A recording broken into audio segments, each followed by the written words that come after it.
What's that? I said a few days in a row.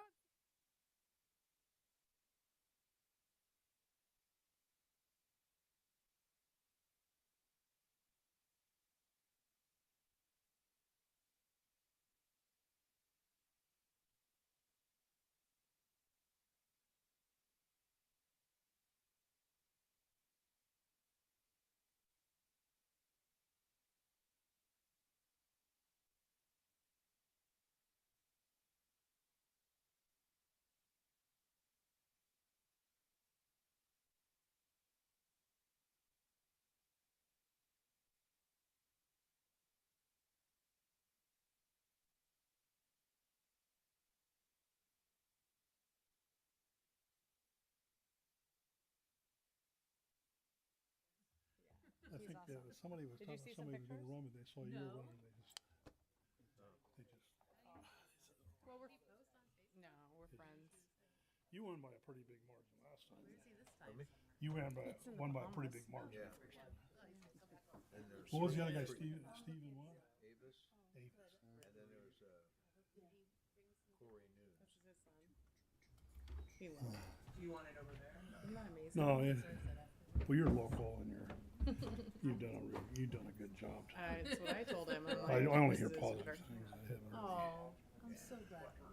Isn't that beautiful? Which is, and then this gal had a tie. And they're like in a non-touristy She had a area, tie so boat. he said it's pretty much been for The yourself. the But blue they light had like a lady. Oh, hut yeah? and, It they was a rented tie a boat between for her and another 4 or person, 5 and days. Yeah, They settled it he's with in a. heaven. He is. They took a I called him. box Him and they and my put. husband.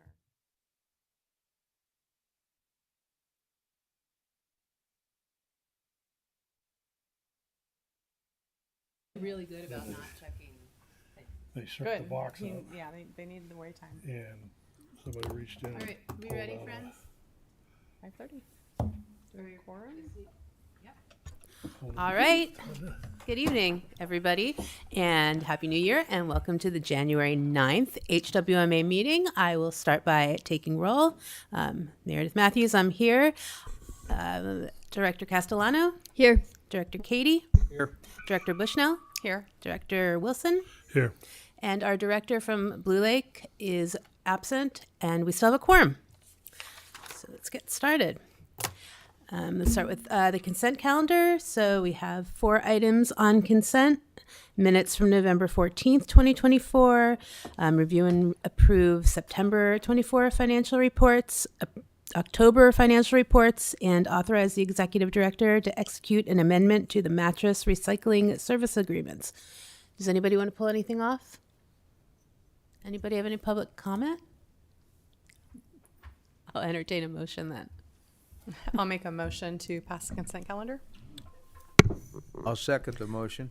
All right, we have a motion by Director Bushnell and a second by Director Katie. All in favor? Aye. All right, oral and written communication. Do we have any public comment this evening? We did not receive any, Chair. All right, I will then close public comment. So let's move on to item number 4, which is approve purchase of transfer station scale. And can we get a staff report? Thank you, Chair.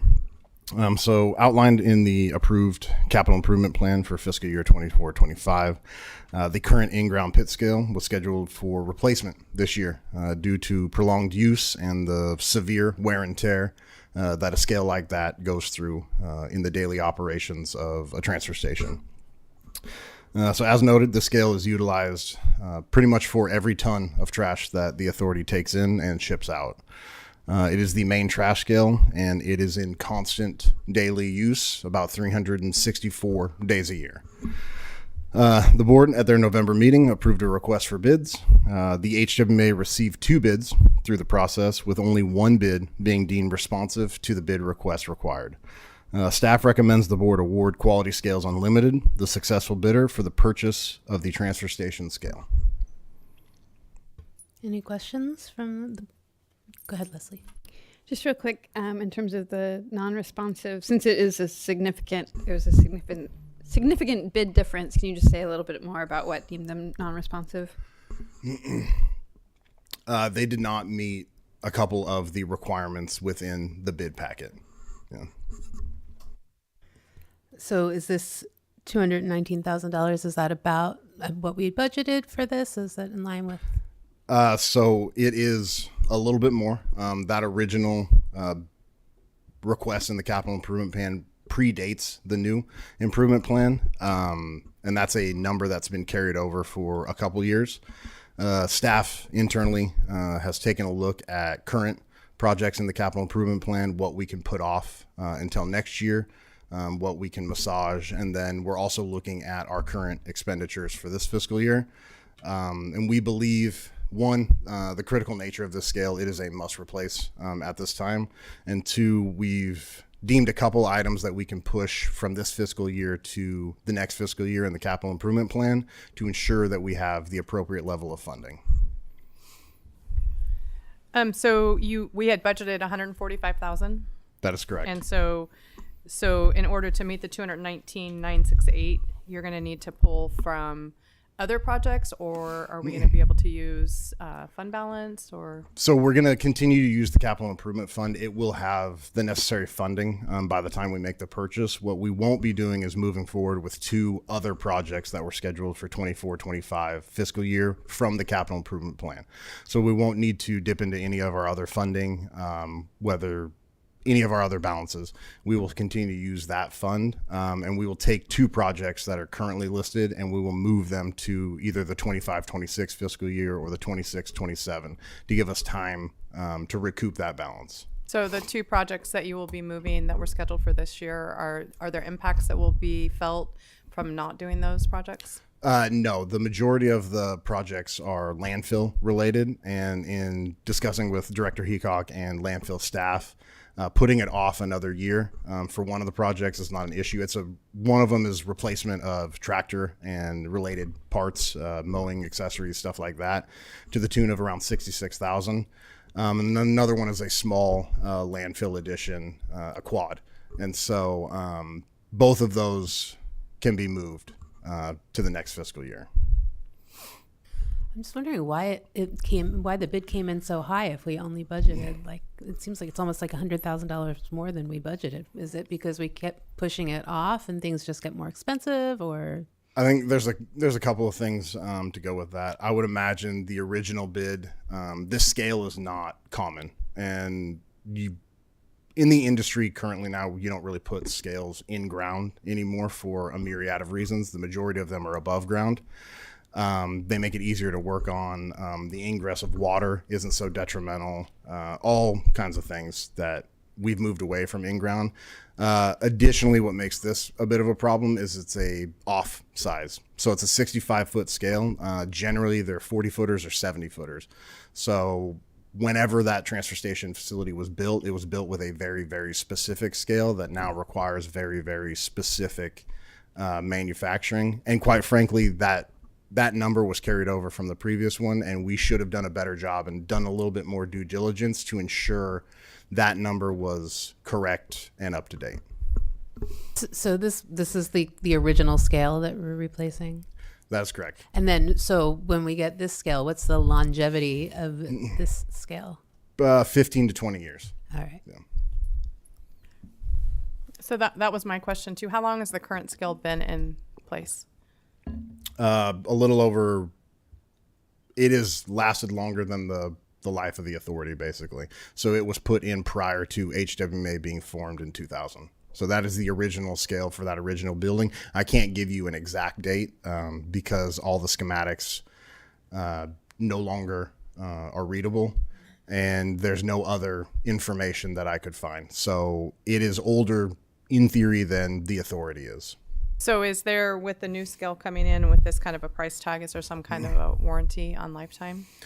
Generally in the waste industry, there's not a warranty outside of like manufacturing defects, which come with pretty much everything that we buy. If it's wear and tear related to daily operations, that's generally not covered under warranty. There are certain warranty aspects that not only the scale provider does, but the installer. And that's something that we go through with each installer and with each item. We bring them in, we have them take a look if there is a problem, whether it's a wiring issue, whether it's the chain links that hold the weigh scales down. whether it's the way stations on each corner. It depends on if it was abuse from staffs or just daily operations, or if it was considered a manufacturing defect, things like that. Okay. And so the deferring the tractor parts and the quad is going to bring you to that 74,000 that you need? That is correct. Okay. Thank you.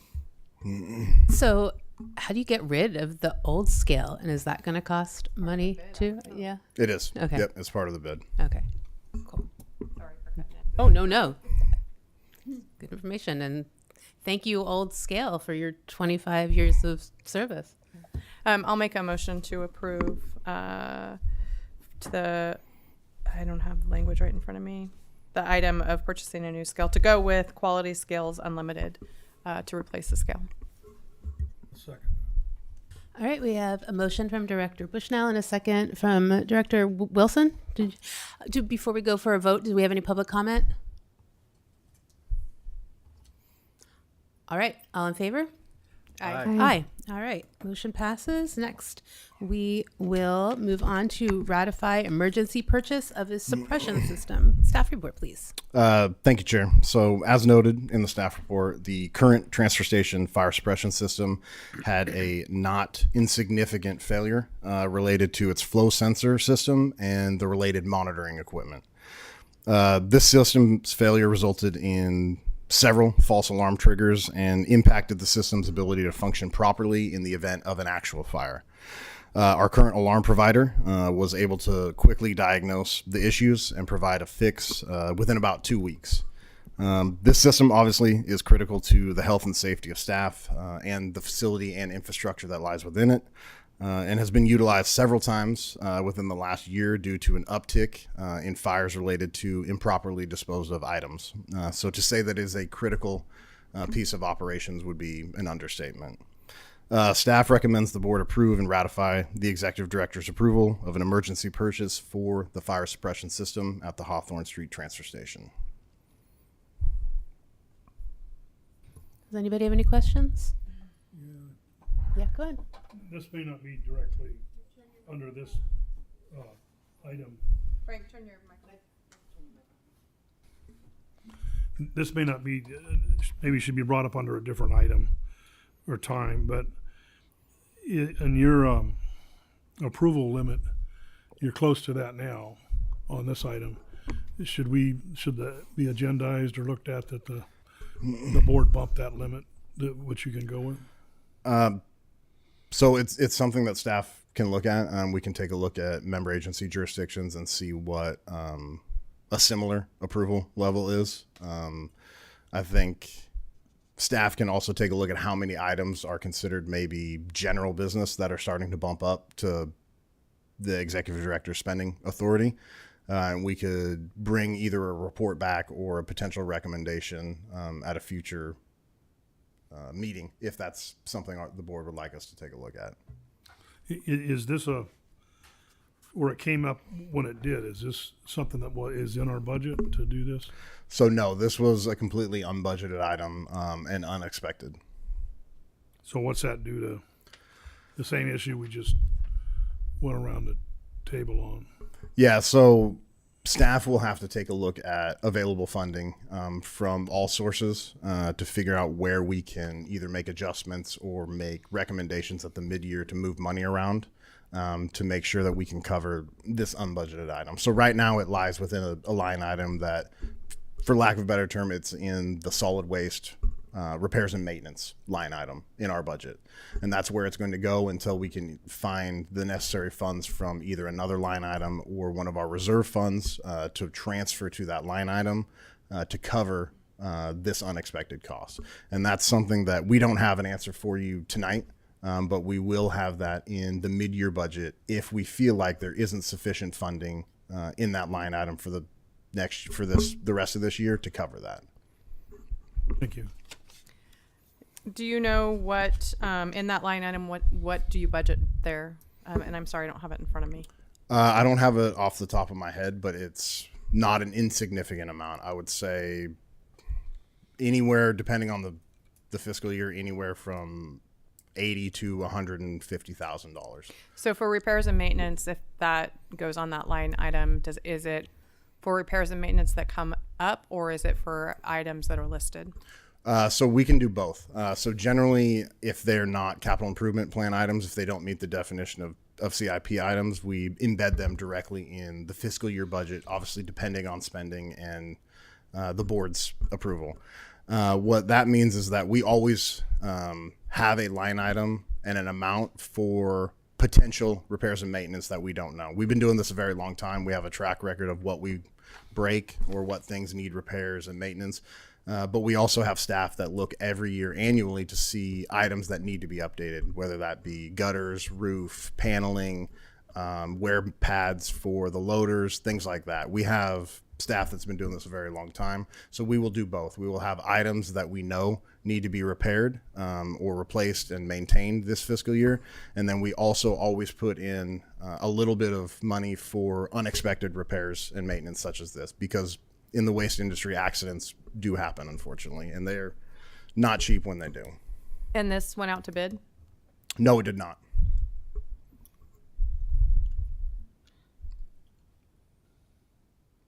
So is it supposed to go out to bid? Because guidelines purchase in excess of $20,000 are subject to bid requirements? Yeah, so per policy 4040 of HWMA, the approved purchasing policy guidelines, purchases in excess of 20,000 are subject to bid requirements and board approval unless required due to emergency instances. And so that's why this is coming before the board tonight, is to invoke and ratify the executive director's decision to get the suppression system repaired under the emergency aspect of that. So is it not currently working? Because it does say that in October you guys had it worked on, and it looks like they identified the problem and it was working. So this is 3 months later. That is correct. And is it working currently today? It is currently working today, yes. But you feel a catastrophic fail is going to happen soon? No, this is being brought forward once we finally got the bills and the requirements for all the work that was done. So we had a catastrophic failure in late October. They worked for 2 weeks to get them online, and then now it's been completely refurbished, updated. So you already did this. That is correct. So you just need to pay for it. That is correct. And so when emergency items happen, I guess you wouldn't call an emergency meeting to approve or get a... No, generally, in years past, the HWMA board has given the executive director through policy 4040 the bandwidth to approve emergencies and have them come back and have them ratified by the HWMA board. Oh, ratify. It's to ratify. Yeah. I see that. Okay. Thank you. Do we have any public comment? Way back there. All right, I'll bring it back to the board. Leslie? Let's see. Well, first, I just want to say I would, should you want to bring back an increase in policy 4040 from $20,000, I would support that. That feels low given the rising cost of materials these days. So just to say, if that comes forward, I'm supportive of that. And then otherwise, I move to ratify emergency purchase with advanced security systems in the amount of $23,612.35 at 1059 West Hawthorne Street, as approved by the executive director. Second. All right, we have a motion by Director Castellano and a second by Director Bushnell. All in favor? Aye. Aye. All right, that motion passes, and we will move on to item number 6, which is to receive an update on request for proposal for organics processing feasibility study. And can we get a staff report, please? Thank you, Chair. So this will be pretty quick. Staff anticipates bringing this forward at the February meeting. The only reason that you do not see it here tonight is I do not believe that we got the input and buy-in that I'd like to see from member agency staff. That could have been for a myriad of reasons. It probably was due to going over 2 holidays when the document was circulated as well. Additionally, I've spoken to a couple of staff that did respond, and they feel that it would be best to also have a meeting to overview some of jurisdiction staff's comments, edits, things like that, and to make sure that the document is up to snuff with exactly what they want to see and what the authority wants to put out as well. This is a document that has the ability to define organics for the foreseeable future for not only every member agency jurisdiction, but the authority as a whole. And jurisdiction staff and myself felt that it was prudent and not that big of an issue to push it another 30 days to make sure that all jurisdictions have the opportunity to weigh in on it, get their thoughts and edits should they have them, and then make sure that we have a polished document that's ready for dispersal. That makes sense. Do we have any comments? All right, so you don't need anything from us. It's just an update. All right. Does anybody have any public comment on that? Had to ask. All right, we will move on to standing item board member reports. Does anybody have anything to report? Negative. Please. All right, got excited for a second. All right, then we will move on to executive director's reports. So very quickly, just to give you a heads up about what is going to be coming at the February meeting. Obviously, we just closed the 2024 year, and we'll be bringing forward a presentation to let the board know about all the activities that happened at HWMA. So the tonnage, mattresses, total cars, all the other programs, grants, everything. We'll give you a year-end wrap-up on all the authorities' activities as well. Excellent, thanks. And when's mid-year budget review? Mid-year is February or March? February. So So it'll be that a- will come at the February meeting as well. Nice long meeting in February. Maybe we'll hit a half an hour, you can say. All right, if nobody has anything else, then we will go ahead and adjourn. Thank you so much.